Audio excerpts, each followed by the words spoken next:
Good morning, and welcome to another episode of A Conversation with Father Orsi. I'm BC Cloutier, President of Action for Life, and this is Father Michael Orsi. Father, how are you? Fine. Doing fine. Glad to hear it. All right. It is you, right? I think so. All right, because we're going to talk about deep fakes today. Uh-oh. And I thought to myself, This is AI, folks. It's really not me. what would happen if Father Orsi appeared on television or on the Action for Life website, wherever, spewing things that you would not normally talk about? It's a scary thought, but it could happen. It's technologically possible. Yeah, but we have a very, very bright audience here, and they would know that it's not me. I think But there that's are right. certain people that are not all that bright, and they might say, well, Father Orsi said that. You're exactly right. And let me give you an example. We're going to talk about how this can affect the upcoming election and future elections. But there was some mischief in New Hampshire where artificial intelligence cloned Joe Biden's voice. And Biden... There's an oxymoron there. Artificial intelligence? Cloned? So, I'm sorry. If I kids couldn't pass that one off. They were robocalling people saying, or the voice was saying, "Hi, this is President Biden. Don't vote in this election. Save your vote for the general election." Minor bit of hanky-panky, but something that actually happened. So let me define, first of all, deepfake. An image or recording that has been convincingly altered or manipulated to misrepresent someone as doing or saying something that was not actually done or said. Yeah. You know, BC, you might recall that even here in our own county and in Lee County, when Congressman Byron Donalds was running, a message was put out, I think it was via robocall, that this is Byron Donalds, I'm dropping out of the congressional race. Remember that? I'd forgotten about that. Yeah. So this is not altogether new. I think it's going to become more and more prevalent as AI develops. But it's a dirty trick. And, sometimes people say, well, all is fair in politics. No, all is not fair in politics. We still have moral standards that we have to live by. And that's over the line. Now, let me tell you something else. Mm-hmm. Recently, dozens of prominent U.S. and state government officials, advocacy groups, and executives from big tech companies gathered in New York to simulate a war game. They imagined a fictional crisis in which AI-generated photos and videos are released on social media just before the 2024 election. The images appear to show election officials in Florida dumping ballots in an apparent attempt to manipulate the election's outcome. Now, Florida and dumping ballots is not germane. They were just using that as an example. Mm-hmm. But these people came together to conduct war games to try to figure out what would you do in a situation like that. Boy, I hope they're better thinkers than I am, because what would you do, particularly if it's within a day or two of the election? Sure. And certainly if people think that that is real, that is going to have a tremendous impact on the election. And it falls under the category of lying. Yeah, no doubt about it. And which is a serious moral offense. It's an offense against God. It's an offense against our neighbor. It also comes under the guise of calumny, where you're making something up in order to gain an advantage over your neighbor. So certainly something like that can skew an election, but it can also cause tremendous harm to society in the long run, because we don't know what to believe anymore. There was a time, and maybe this is idealized too, but the media, if you watched the news, I think most of us, maybe this is just the perception, we thought that Walter Cronkite was telling us the truth. Mm-hmm. Right? We kind of felt secure with that. I think if we read a newspaper, we were getting just the facts, And that opinion was on the opinion page, a commentary. Well, if you read a newspaper today, if you watch the news, it's all slanted. It's all edited to a certain point of view. And therefore, it's doing a tremendous disservice to the American people because we don't know what to believe anymore. And then we distrust everything. We distrust everything. And it begins a collapse and a breakdown of our society. Collapse in our country. Yeah, I think we're there too. People don't believe much of anything, and AI is only, or deepfakes, not AI. Deepfakes is only going to exacerbate that. Yes. Where do we get the truth as to what is going on? And I'm going to say this, folks. What is the truth? If we don't have the correct information, how do you make the correct decisions as to what to do? And I think that's where we might be right now. Do we feel that we have, let me just give you an example, and this is not a political statement, folks, because I'm not political one bit. Let's stop that. Okay. Ukraine. Look, are we getting the right information on Ukraine? Big question. Okay. We're spending billions of dollars over there to keep a war going. Are the Ukrainians winning the war? Is there hope of winning the war? What are the number of casualties on both sides? How much money is being spent in Ukraine? How much money is landing in the pockets of Zelensky? These questions have to be asked, but the bottom line is we don't know. What is the Russian side of the story? Don't get me wrong, folks. I think Putin is a major rat. That means, like, he's a bad guy. Don't get me wrong. And I feel very sorry for the Ukrainian people. I mean, how would you like, our country invaded by some other country and saying, hey, New York and California are ours? Well, might not be just joking. Okay. But the fact is that we need good information in order to make judgments. Should we keep funding a war? Is it the military-industrial complex that's promoting the war? Does Russia have any legitimate points? And is there a point where we have to say, look, maybe we just have to negotiate? We might not like what's happening, but all we have left is negotiation, or else we can lose everything. Well, and let's go back to deepfakes. The Russian people have proven to be very talented. Mm-hmm. And technologically, they're right up there with us. Right.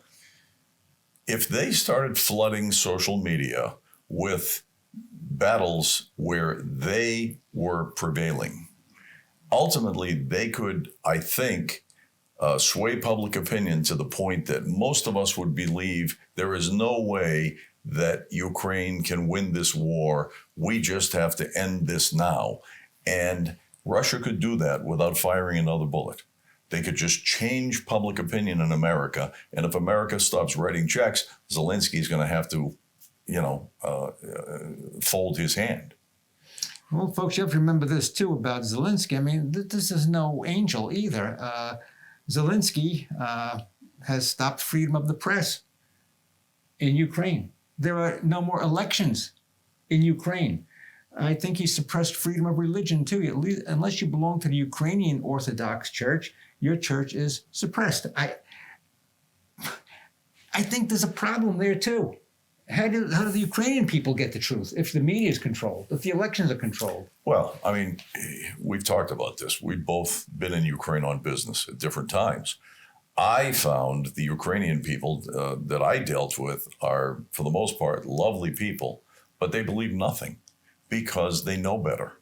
Yeah. So they approach everything with a high degree of skepticism, and they don't trust the government at all because there is so much corruption. Right.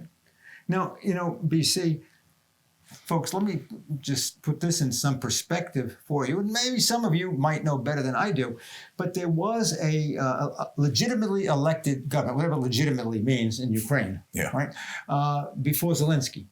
And that government was overthrown with little help from the CIA, I believe, all right? And then Zelensky comes in. Well, did we set things up for failure. Should we have not left that, pro-Russia politicians stay there and, work with him, and then hope that you're going to have, free elections, a turnover for the next time there's going to be an election in Ukraine. So, we tamper with things too much. Look, it happened in Iran. Didn't it happen in Iran? We got rid of, what's his name, Saddam. The Shah. Oh, no, you're talking about Iraq. Yeah, Iraq, yeah. Well, we got rid of the Shah, too. We got rid of the Shah. Well, he was our puppet. Right. But anyway, Saddam, yeah. Saddam. And look, Saddam was he was a nasty guy. He was not nice. But he kept things under control. And at least there was freedom of religion in Iraq. And, the Christians were not being persecuted under Saddam. Once Saddam left, the whole country fell apart. Right. And instead of this, free and fair elections that, George W. was proclaiming a democracy, those folks weren't interested in democracy. It's a tribal area. It's run by warlords and chieftains and all of that. So what do you have? You have a country in chaos. It basically is a collapsed country. And Iran had no counterbalance to stop Iran's aggression. So Saddam is gone, but you have a broken Iraq. And at the moment, Iraq is not the best place in the world either. I think about all the billions of dollars we spent on Iraq. Yeah. And then Afghanistan. Right. Why we are trying to impose our style of democracy on these countries that have their own way of doing things, I don't understand. Well, they're not a threat to us. I will tell you right now, it's the military-industrial complex. Look, in Afghanistan, the British were in there. They couldn't make it. Then the Russians go in there. Right. They couldn't make it. Then we go in there. We stick around for 20 years. We gained nothing. We lost innocent lives on both sides. I mean, you see these horrible pictures of, villages getting bombed and their, dead people, children, women in these Afghanistan villages. And where are we today? The Taliban has control of the place. And what do? And we left them $80 billion worth of military hardware. Plus, I think we give them a lot of aid, too. Now, what are you aiding them for? Leaving $80 billion worth of hardware so they could sell it to Iran to create chaos in the Middle East. There's something wrong with this picture, folks. And then we pull out of there like, with a tail between our legs and say, okay, goodbye, you're in charge. Get out of here. Those people aren't in charge of anything. The Afghanistan people, once again, are subject to they're terrorists. That's what they are. The Taliban are terrorists. And right away, women lose all of their rights. What? And we wasted all of that time and treasure and people. And look where we are right now. So are we getting the truth from Afghanistan? No. Are we getting the truth even now about Afghanistan? My answer is I don't think so. I don't think so. When is the book going to be written that's going to tell us this is what happened, this is why it happened, and our hands are not clean? I hate to say, I love America, but our hands aren't clean. Will it ever be written is one question, right? But let's go back to deepfakes. Mm-hmm. In this day and age, the government could create news items that would show us prevailing in Afghanistan. Who's going to know the difference? Nobody goes there. Nobody, it's not like we go there on vacation and we can see with our own eyes. So we go, wow, we're really cleaning up that country. Yeah. And in the meantime, nothing happens. Yeah. This deep fake thing is, and artificial intelligence is very scary. It is. It's a terrible thing. We're kind of like, some of you may have seen the movie The Truman Show. Mm. That's what we're living in. We're living in the land of make-believe. And, as I said to you in a previous program, it's like the Wizard of Oz, the wizard pulling behind the curtain. Yeah, behind the curtain. Now, who is behind this curtain? Is it one person? Is it a group of people? I tend to think it is the elite of our society. The Davos crowd. Yeah. I tend to think so. Folks, believe me, I'm not a conspiracy theorist. I never have been. But there is something to some of the things that conspiracy theory has to offer us as to asking us, is this possible? Is this possible? Does it just happen? Or is there a plan behind all of this? And I'm beginning to think it's so chaotic, it's so crazy. There's a plan. We'll be back right after this.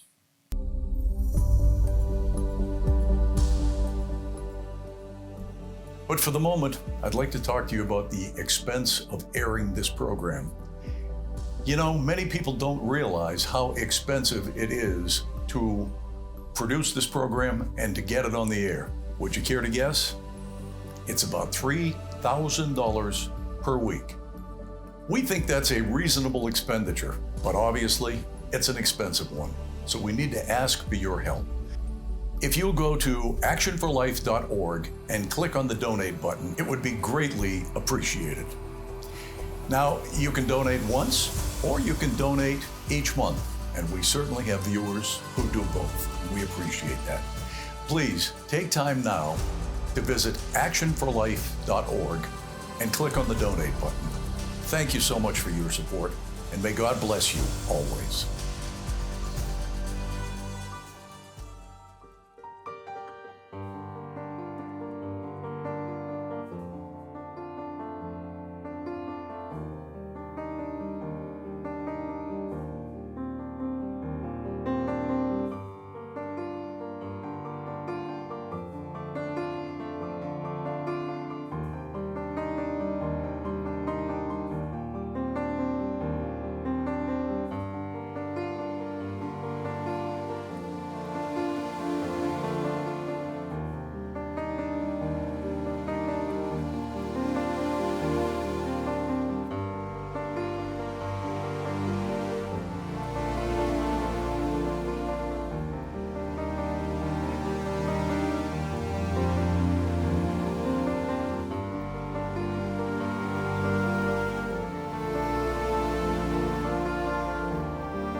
Welcome back to A Conversation with Father Orsi. I'm B.C. Cloutier.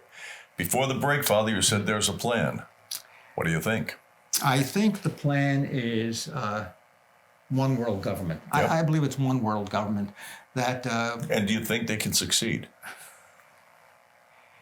If they continue with deep fake,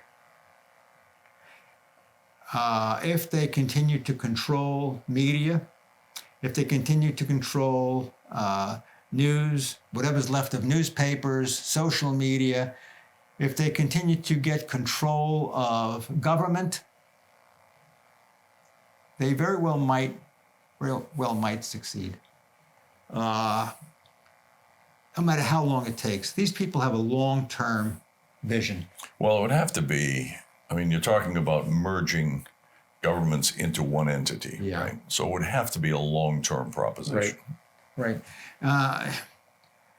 You know, there are some people, again, the conspiracy theorists, and I believe me, I don't believe this, but we'll see Putin as being a good guy because he's fighting against one world government. You know, that's a very sad thing when that happens, when you begin to see bad guys as good guys, because it doesn't give you the strength and the belief that you need to hear what's right and then to be able to do what's right and to fight evil. And Putin is one kind of evil, but these elitists, it's another kind of evil, because for them too, human life is cheap.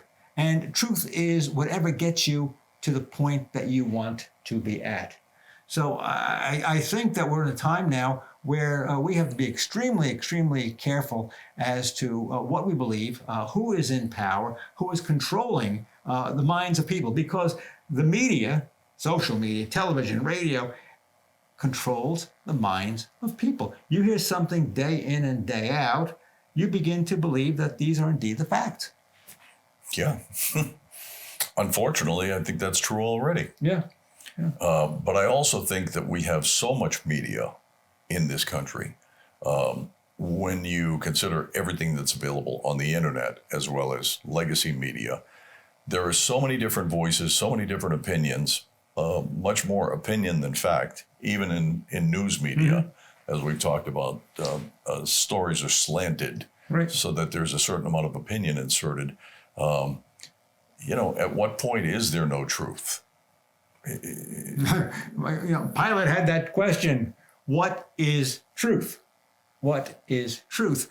And that's a perennial question. I believe, somebody like Pilate, listen, he's gone down in history as a bad guy. I don't know. Maybe he really was a bad guy. I don't know. But he was bad insofar as he knew there was nothing in Jesus that would demand a capital offense. So he simply washed his hands of the problem. That's bad. When you know something is wrong and you say, well, I'm not going to say anything about it.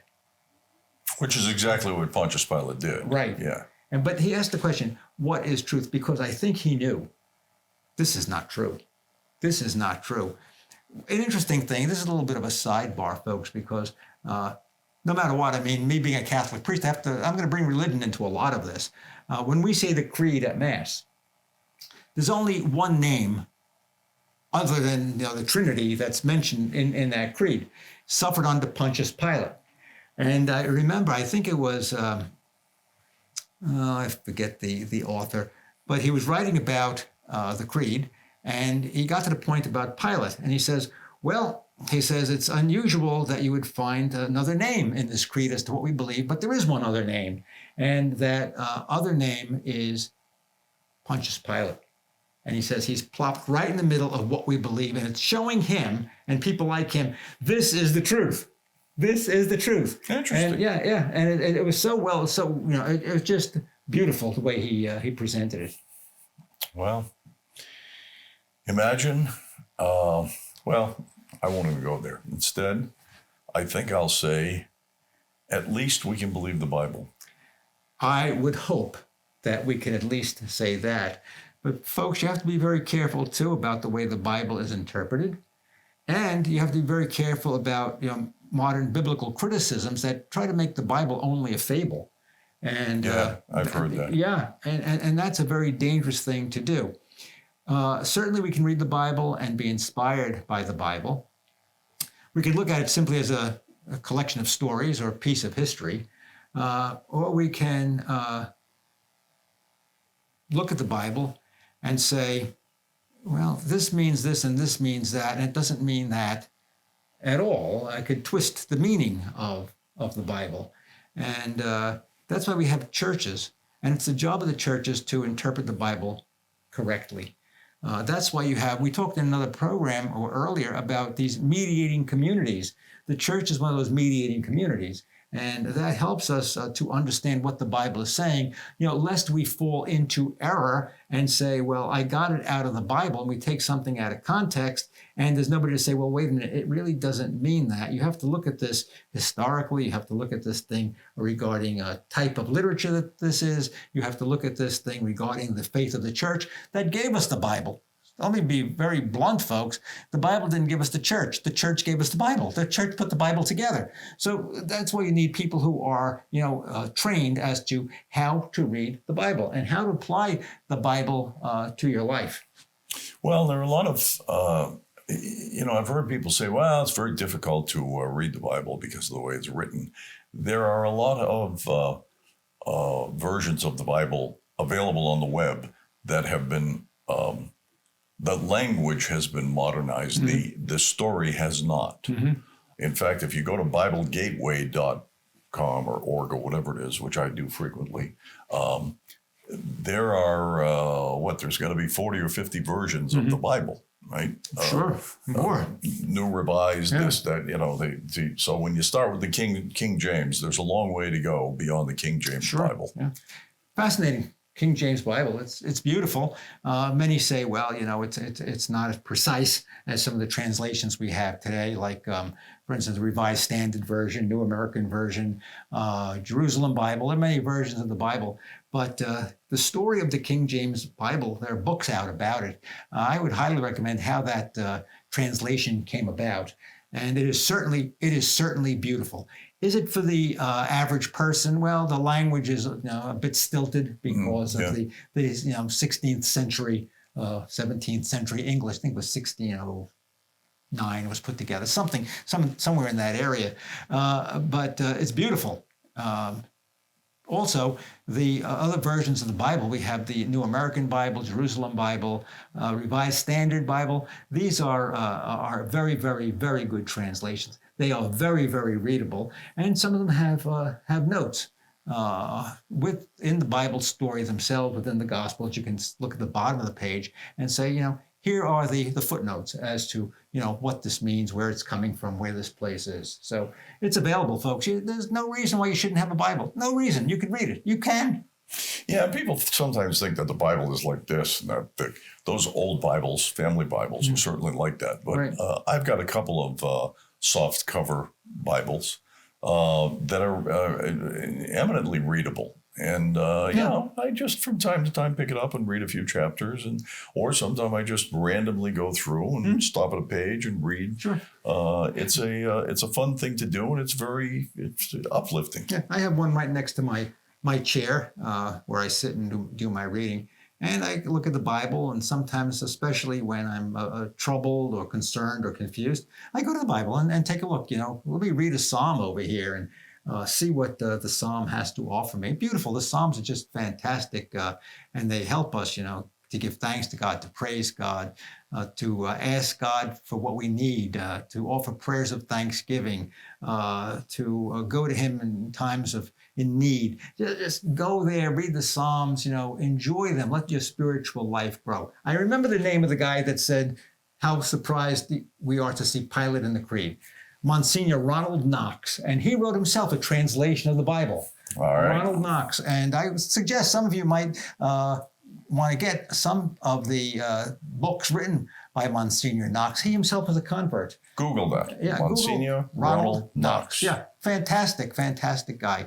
So there are some really outstanding Bible translations. Get one.